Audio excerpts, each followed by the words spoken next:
everyone, welcome to my YouTube channel. I'm Matt, and today we are going to start a completely new series on my channel on clean code using JavaScript.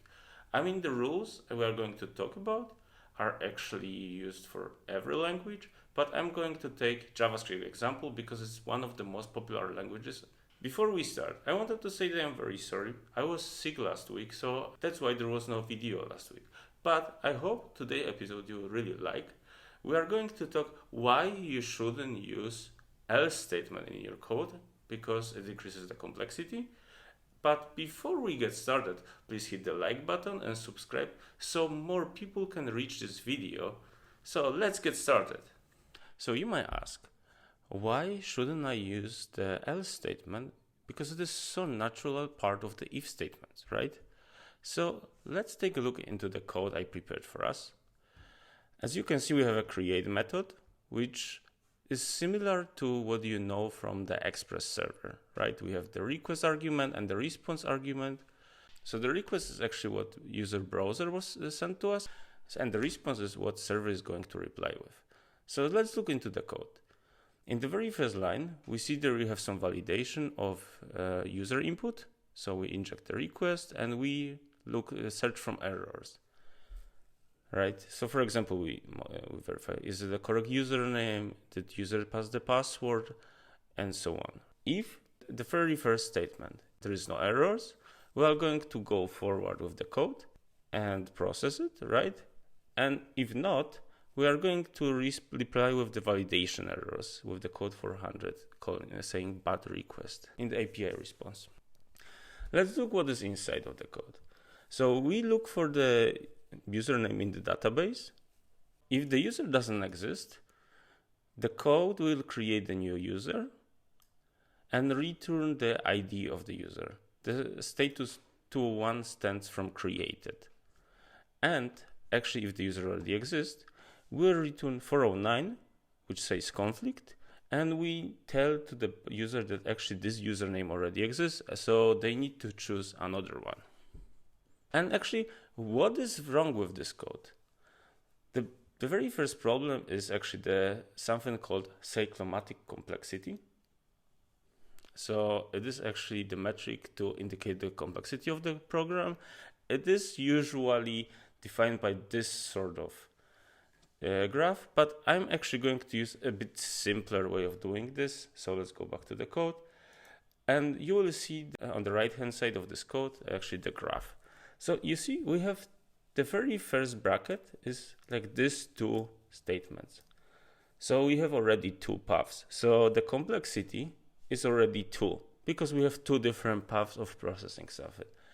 And in the very first path, we split the graph into another two paths. So you might think, how can I improve this code? As you can see, I opened to the site another way of doing this, and let's go through it. So the very first thing we do here is validation. And instead of inverting it this way, like checking if something is empty, we can actually return LE. So if we see that the code is actually, that the form is invalid, sorry, I need to add the exclamation mark here, we'll immediately return the error, right? Well, we don't even need to create another level indentation here. We just can directly return it. So an execution of our code will be done actually in this moment, right? And another check will be if the username exists, then we will display another error, right? And when everything is okay, we'll simply return the user ID, right? And create the user. So as you can see, the code on the right hand side is a bit easier. It doesn't have so many levels of indentation, right? It's more linear. So as you can see, the cyclomatic complexity of this code can be actually reflected in this sort of graph when we have the one main thread, and there are two branches which are going out if the code is failing, right? So modifying this code is easy. So let's compare actually those two different graphs, and you can see that the one on the left hand side has many branches. It looks like a tree, and the one on the right hand side, the simpler one without using else, is way easier. It has one main thread and there are only two branches which are going out. So as you can see, the improved version of the code has two exit conditions. The first one is invalid form and the second one is duplicated user.